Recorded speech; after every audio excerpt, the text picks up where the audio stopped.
Bratislavská mestská časť Podunajskej Biskupice je známa hneď niekoľkými zaujímavosťami.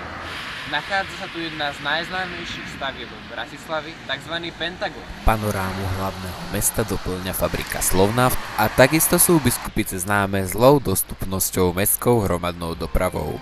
Mestská časť obsahuje niekoľko zón.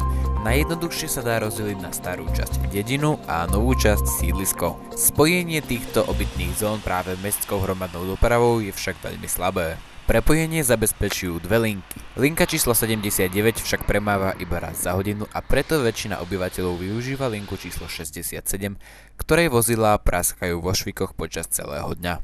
Sú ale miestni spokojní s tým, ako často táto linka premáva. Nie som spokojný, pretože práve v čase, keď chodím zo školy, ide raz za pol hodinu. To, ako často premáva, sa vôbec nezhoduje s plánikom. No už miestnym obyvateľom neostáva nič iné, než veriť, že lepšie spojenie príde už čoskoro.